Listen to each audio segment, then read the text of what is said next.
We will consider a general two-dimensional linear element. This has the local deformations as the horizontal deformation at this first node is a delta 1, the vertical deformation is delta 2, and similarly the angular rotation is delta 3. Similarly, at the second node or jth node, the angular deformation is delta 6, and the horizontal deformation is delta 4, and the vertical deformation is delta 5. In order to establish the stiffness matrix for this, um, stiffness matrix for this particular element is given by P is equal to K delta. So when delta is equal to 1, my P becomes equal to K.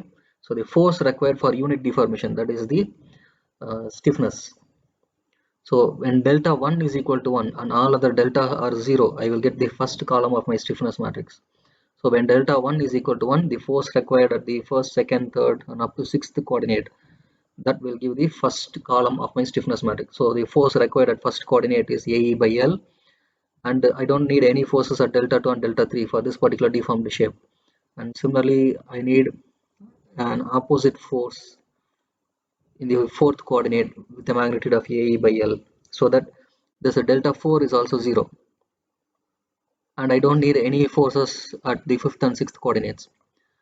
So when I write these along a vector form, the first element will be AE by L, then 0, 0, here it will be minus AE by L, and here it will be 0, and here it will be 0. So that will give the first column of my stiffness matrix.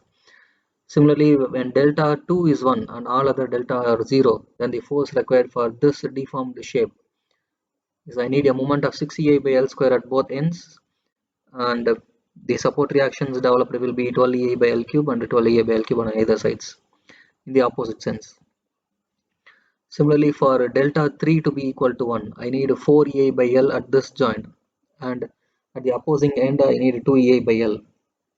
For this, the support reactions developed will be 6EA by L square and 6EA by L square on both the sides in the opposite sense. The sum of these two moments are in the anti-clockwise direction, so this reaction will be in clockwise direction. Similarly, for the other two components such as delta 5 and delta 6,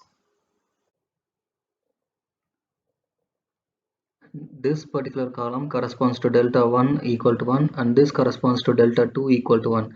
Similarly, the rest of the things. So this gives the general 6 by 6 matrix for a 2D element. Similar to AE by L, I can also consider torsional stiffness. Torsional stiffness is given by GJ by L. I can reduce this matrix in order to write the element stiffness matrices for a simply supported beam.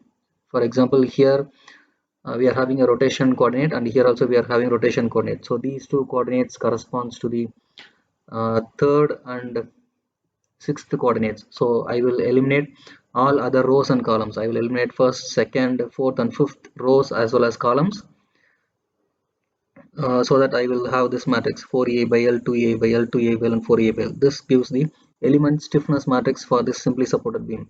Similarly, for a cantilever beam element, this corresponds to the fifth and sixth coordinates in the general element. So the fifth coordinate is the vertical component and the sixth is the rotation component here. So here I'm having the vertical component as well as the rotation component. Fifth and sixth, so I will eliminate all other rows and columns except this fifth and sixth intersection. So this gives the element stiffness matrix for my cantilever beam element.